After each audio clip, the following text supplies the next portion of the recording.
Hello, and welcome to Week 10 of Magic the Vlog. I'm Max. And I'm Jake. And this week, we have a super episode for you. Filled with fun and family connections. Fun for the whole family.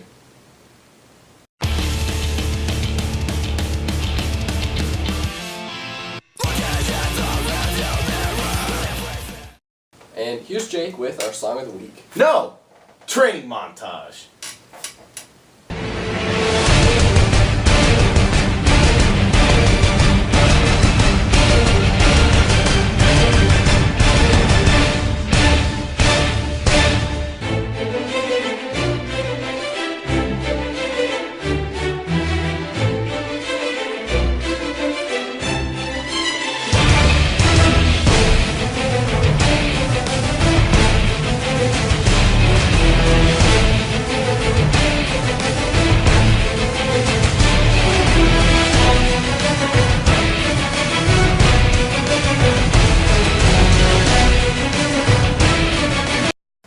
Many people like to keep their trading cards in trade binders.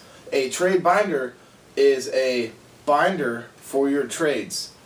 They're very popular, and you can be. Trade binders are often spotted at many trading card events because it's the easiest way to carry around your trading cards. Today, I'll teach you guys how to have an amazing trade binder. Step 1. Write your name in graffiti on the front. Step 2. Fill it with amazing cards. You can also have your DCI card if you want. That's an optional. So now, what I've done here is I have a section at the beginning for standard legal cards. And I've organized it by color. You can see I've got them flowing true, like white, blue, then it comes into black, red, green. Not all the cards in this section are rares. I've got some foils, like promos, but mostly they're rares up here. Moves into green, artifact, some artifacts, and we've got a few out of order here, but those are just cards that I'm working into their proper slots. And then after the section of standard legal, we move into rares that are not legal and standard, but they're still rare cards. So I've got them organized in the same color fashion as my standard legal. Move through that section, multicolored artifacts. And we've got some lands at the end here. And then that's where that section stops. And now at the end here, I've got various commons and uncommons that are staples in certain formats, but they're just commons and uncommons. So I've got those looped at the end back here. Got some promo printings in this section as well. These are some more promos, stuff like that, and then those, those get there, and then we get to the end here. And basically, what you want to do with your trade binder, you create an environment as somebody's flipping through it. So for my trade binder, I've made inclusions just like this Frost Titan, as you can see, and I've actually got 2 copies of that, in case anyone wants to trade for those Frost Titans. I kind of just try and go off the wall a little bit. I include cards that I have passion for, but that I, may not want to be traded for, but that I like to show off. And the great example of this is, I've got Tolarian Academy in here. Just whatever. I don't care. It's in there because I want it to be in there. And that's the philosophy I try to create my trade binder by. And if you follow my philosophy, you'll have an amazing trade binder.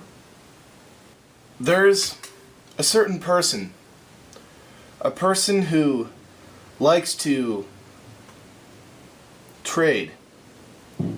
This person only comes to F&M to trade. All he wants to do is trade. He comes every week to trade.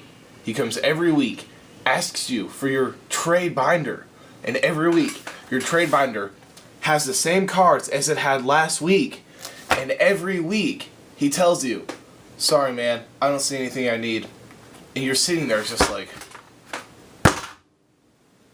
every week. This person is named Trades. there's a trades at every FNM I've ever been to.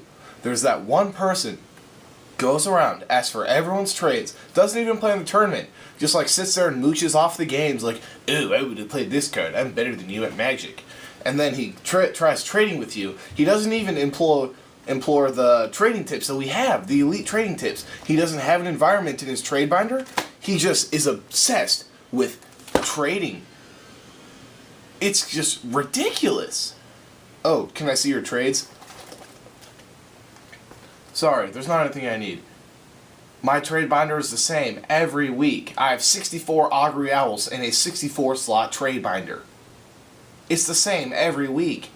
And every week he's like, oh, do you still have Augury Owls in there? I just look back at him and I'm like, just giving him that look like, you know I do. Now just pissed off! And now I'd like to share a little tip with you. One way to interact with your opponent in a fun way before the match starts.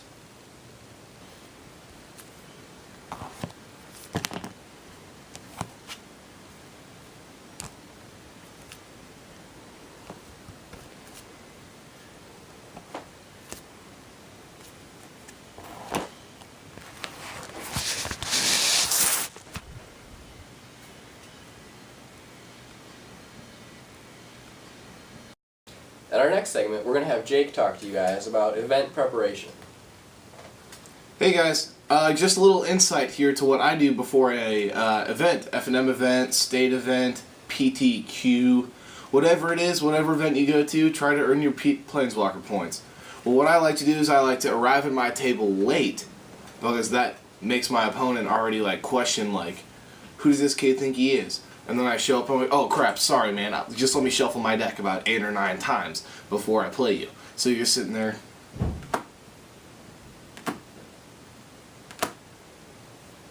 You get the point. You shuffle the deck really slow, you know, get him a little bit anxious to play you, and that'll allow him to start misplaying. And another thing I like to do is use these tank sleeves. Once again, it intimidates my opponent, and I'm pretty good at shuffling these, as you can see. A little bit of the Yu-Gi-Oh! Shuffle. Pretty quick at that one too. And then I also like to limber up a little bit before my matches, you know. Stretch out. Look my opponent in the eyes.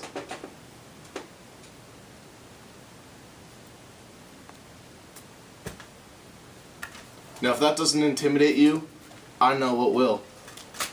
And then I'll have my iPod in, I'll be listening to some music that pumps me up, get me ready and focused for my match.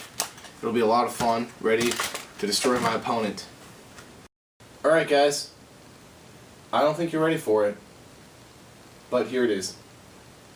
Tips and tricks! We've got 2 extra sweet tips and tricks for you this week. The first one is a nifty little 2-card combo. It starts out with Rage Thrower.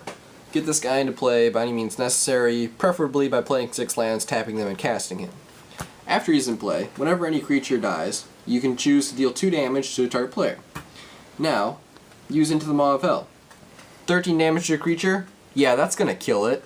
When the creature dies, you got a trigger from Rage Thrower. 2 to your opponent. Bam. Next tip and trick, Memnite. Colorless. Any deck. 0 mana. 1/1. Memnite. Hey guys, thanks for watching this episode. Until next week, I'll be tapping the spell bomb. See ya. Whenever you're ready. Okay, I'm not ready yet, so. We're currently looking for sponsors.